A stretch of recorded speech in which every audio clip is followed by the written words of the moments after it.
is anti-reflection coating. What is the thing? I showed you that picture of a woman who is wearing a specs, right? When there was no coating, there was some kind of blurriness, there was some kind of reflection happening. When some coating was applied, there was no reflection happening. So now what happens? What you are going to do? Suppose this substrate which I have is that glass or the lens, okay, the specs lens, that glass material, okay, this is that acts as the substrate, right? Now I apply a thin film coating over the glass material or over that substrate. Now what is going to fall onto the glass actually is the light, right? It is a light which is going to come. So light is coming, say, like a ray form I am going to consider. So this portion, that means in front of the glass it is air. Next you have the coating, then you have the glass piece. Next obviously it goes towards the eye.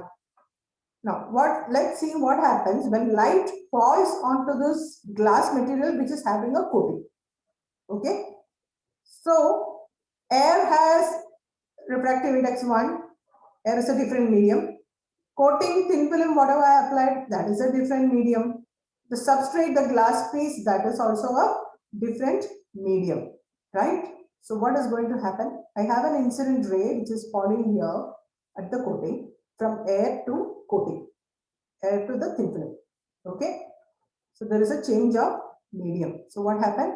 Some portion will get reflected, other portion will get refracted.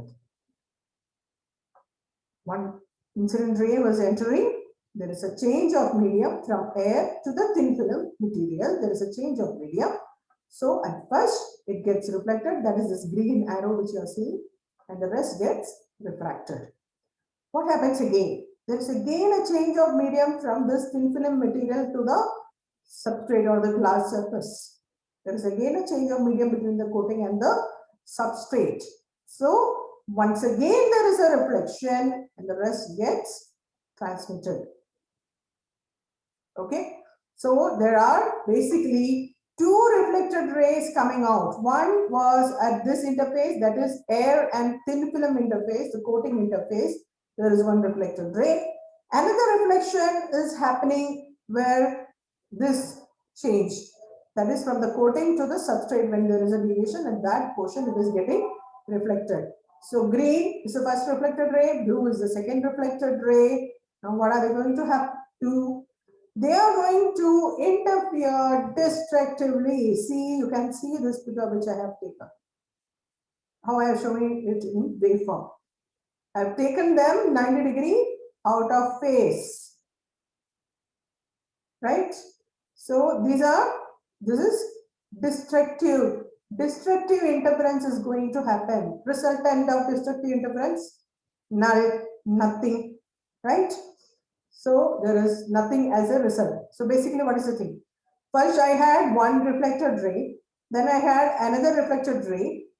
The two reflected rays interfered destructively, resulting in zero reflection. Is this clear? Light is falling from air, through air it is passing and it is falling onto the thin film coating.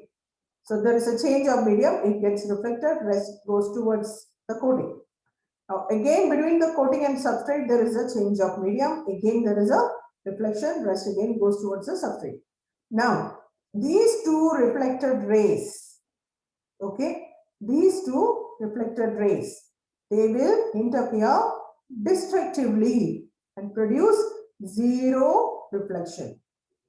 Basically, you don't want any reflection. That's why we are saying anti-reflection process, right? We don't want reflection. Suppose you just think of this. Suppose this coating was not there and it was just a substrate. Suppose this coating was not there. What would have happened? You will not have this green ray. You will only have the blue ray, blue reflected ray. That means it will have a reflection. There will be some reflection.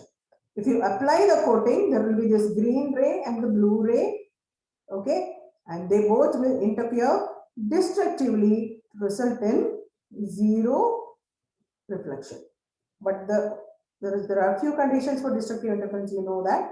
First of all, out of phase, then amplitude should be same.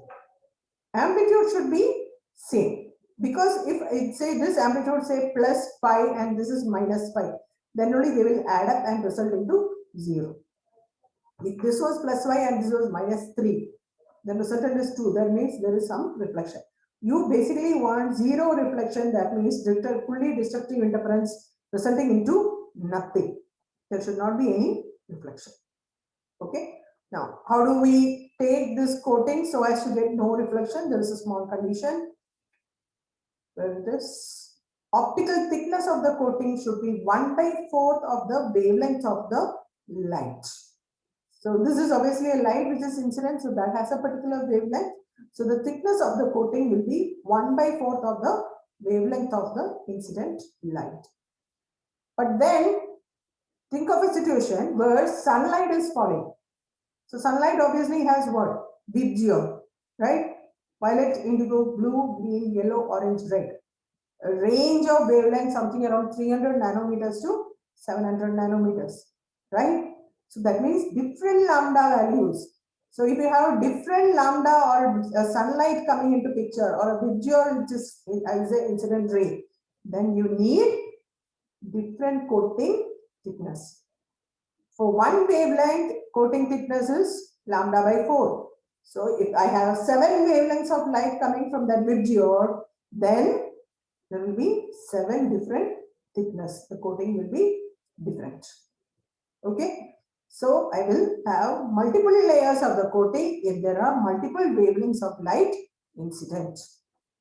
Now comes this most funny thing which is going on here, gas sensor. Okay, metal oxide based gas sensors. So just see this picture.